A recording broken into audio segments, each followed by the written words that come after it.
Ready for the Word? Let's look at the Word before we partake of communion. We're going to go to Mark 14. Mark 14 verse 10 says this, "And Judas Iscariot, one of the 12, went unto the chief priests to betray the Messiah unto them. And when they heard it, they were glad and promised to give him money. And he sought how he might conveniently betray him. And the first day of unleavened bread, when they killed the Passover, his disciples said unto him, Where wilt thou that we go and prepare that you may eat the Passover?"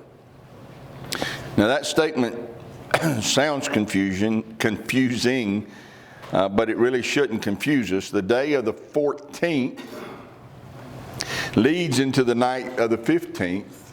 So tomorrow the 14th will lead into the night of the 15th, which is unleavened bread. So the day that leads into the beginning of unleavened bread is the day they kill the Passover. But verse 12 is not referring to the 14th. And by that I mean when the disciples go and say to Messiah, "Where do you want us to prepare this?" It's not the day of the 14th when they're doing the talking. We know that that's not the case because number one, Yeshua will be killed on the 14th. So they're not talking to him on that day because on that day he had already been arrested and will be crucified. And then second of all, if you follow the timeline that the apostles lay out for us on the last week of Yeshua's life, it is meticulously pointed out that we are on the day of the 13th when they ask him this question. So they're saying, "Master, tomorrow is Passover. Where do you want us to go and prepare for it?" Verse 13, "And he sent forth two of his disciples and said unto them, You go into the city, and there shall meet you a man bearing a pitcher of water. Follow him. And wheresoever he shall go in, say ye to the goodman of the house, The master says, Where is the guest chamber where I shall eat the Passover with my disciples? And he will show you a large upper room furnished and prepared. There make ready for us." Yahweh is so awesome.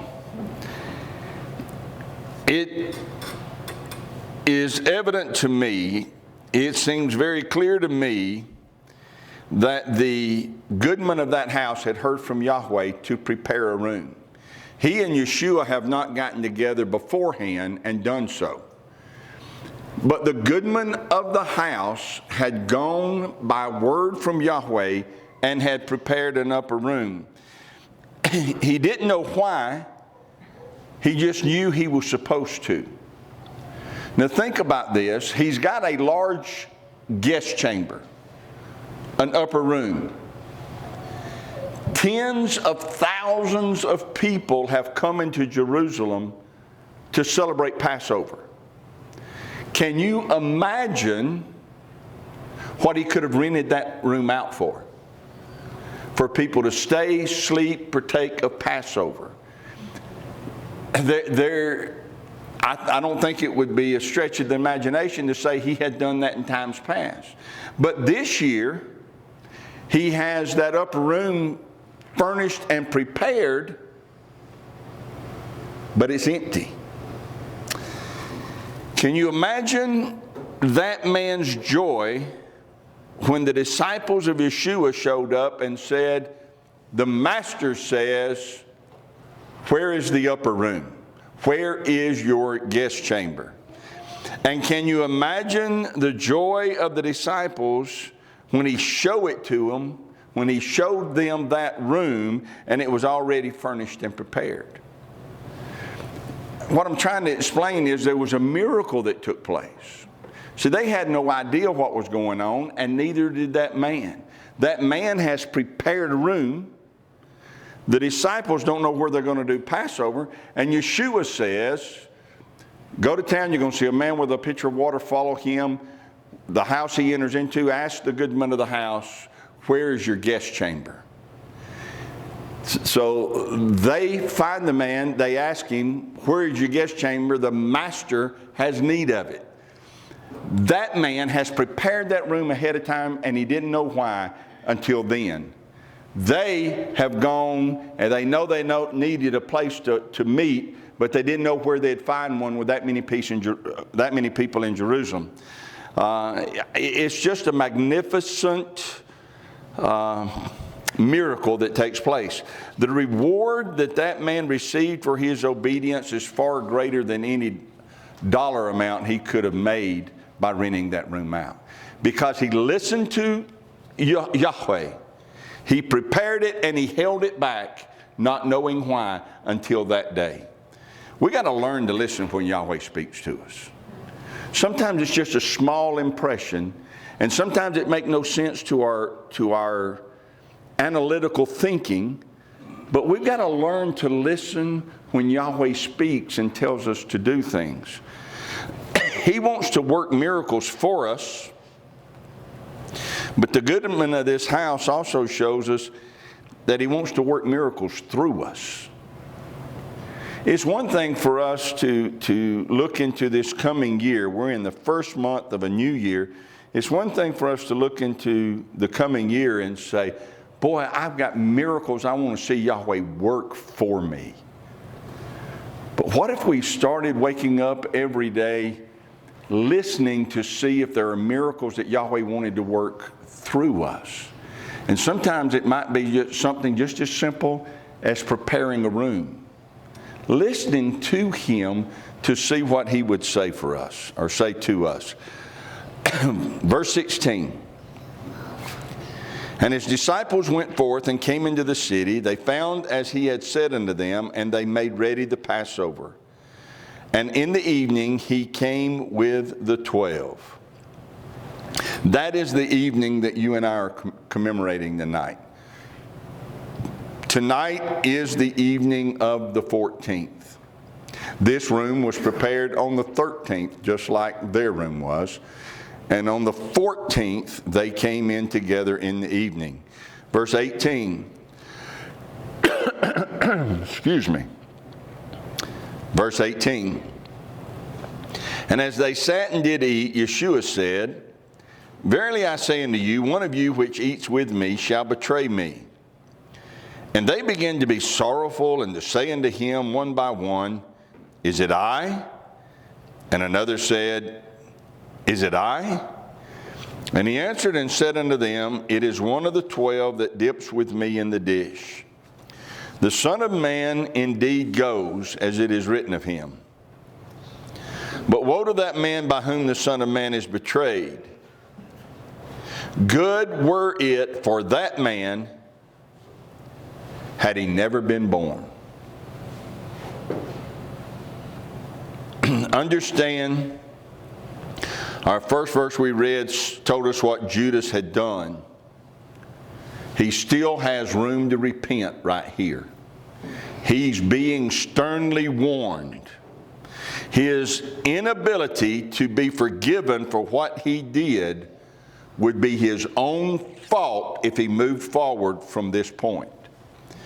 He chose to continue even after he was sternly warned that if he does continue, it'd have been better off had he never been born.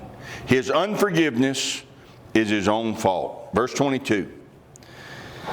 And as they did eat, Yeshua took bread and blessed and brake it and gave to them and said, Take, eat, this is my body.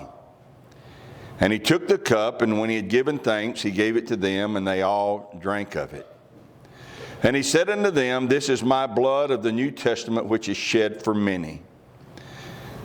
Verily I say to you, I will drink no more of the fruit of the vine until that day that I drink it new in the kingdom of Yahweh. Based upon our understanding of this passage and other passages like it, yearly we gather on the night of the 14th, the first evening of the 14th. When we first started, we were doing communion at Passover. Actually, when we first started, there was a while we did it every Sabbath or every week. But later we came to understand that communion and Passover were two different events. There was the institution of this sacred event that we call communion that took place in the evening before Yeshua gets arrested. Then there was Passover, which would take place the following day between the evenings, and a meal that would be consumed going into unleavened bread. So we meet here tonight, as we have yearly, to memorialize this night where Messiah took bread and wine and announced that they were symbols of his body and of his blood. So I want to read in closing what Paul said about this to the Corinthians. 1 Corinthians 11:23. For I have received of Yeshua that which also I delivered unto you, that the Master Yeshua, the same night in which he was betrayed, took bread. So it can't be Passover because he is the Passover lamb. It's the night he was betrayed. On the night in which he was betrayed, he took bread. And when he had given thanks, he brake it and said, Take, eat. This is my body which is broken for you. This do in remembrance of me. After the same manner also he took the cup when he had supped, saying, This cup is the New Testament in my blood. This do you as oft as you drink it in remembrance of me. For as often as you eat this bread and drink this cup, you do show the Master's death till he come. Those two phrases in verse 25 and in verse 26, as oft as or as often as, many people read those phrases and have concluded that we should do it often, very often. And I find no fault with that. However, for me personally, I do not think he was saying do it often. I think it has to be done at this particular time yearly on the night that begins Abib 14 as you prepare for Passover. I believe it has to be done on this night because it's foretelling that the Messiah had to die. And so we meet on this night before we go into Passover to remind ourselves that it was written that he had to die. We're foretelling his death. For as often as you eat this bread and drink this cup, you do show the Master's death.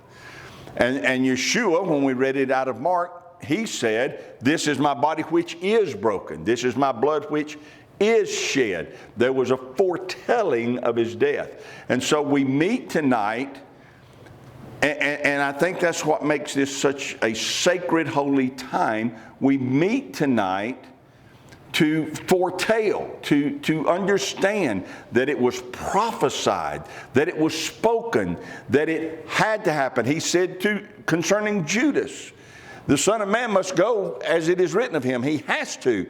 But woe to the man that has betrayed him. So there is a foretelling. And so we commemorate or memorialize, whatever word you want to use, we honor by meeting tonight, breaking the bread and eating it, that his body had to be broken, taking the cup and drinking it, that his blood had to be shed. But look at it also. When we take of communion, we're acknowledging that he had to die. He had to. But just as surely as we are foretelling of his death, we also are foretelling of his appearing again. For as often as you eat this bread and drink this cup, you show the Master's death till he comes. So we take the bread, we take the wine, and we are announcing, we know that he died for us, but we also know he shall appear again. His body was broken for us, his blood was shed for us, and he will return for us. Stand up. Why don't you take the bread in your hand and break it? This is my body, he said, which is broken for you. Say that out loud. It was broken for me. It was broken for me. Take and eat ye of it. Every time I think about this, I think about the time that Yeshua was teaching, and it's when he lost most of his followers. He was teaching to masses, large crowds. And he said to them, unless you eat my flesh and drink my blood, you can't be part of me. And that saying offended them, and they left. They thought who knows what they thought. But they didn't stick around. Had they stuck around to Abib 13, the beginning of Abib 14, he would have explained to them what he meant. This is my body. Take and eat ye of it. This is my blood. It represents my blood.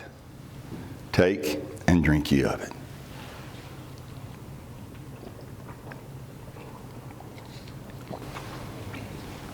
Straighten up, clean up, prepare to go back home. Yeshua and the disciples shared a meal just like we did. They ate the bread and drank the wine just like we did. And then they went out they sang a hymn. And then went out into the garden. And that's where they prayed. And that's where he was arrested. If you're one of those that when you go to bed you sleep through the night, well, bless your heart.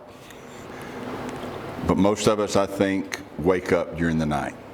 Tonight I'd ask you, when you wake up, at least pause and reflect on the fact that a mob will come and arrest him this night. And by the time the sun comes up in the morning, he will be taken out of the Sanhedrin, where he's been slapped around and ridiculed, mistreated, and he'll be led to Pilate. Tomorrow, keep in mind of the torture and humiliation that he will go through, and then betwixt the evenings, tradition says around 3 o'clock, is when he will have been crucified and will give up the ghost. That's our Messiah going through all of that for you and I. We're entering into a sacred, holy time. Keep it in mind. Okay. Yahweh bless you and keep you. Yahweh make his face shine upon you and be gracious to you. Yahweh lift up his countenance upon you and give you peace. As his name is put upon you, so shall he bless you. Hallelujah. I love y'all. Thank you so much for being here.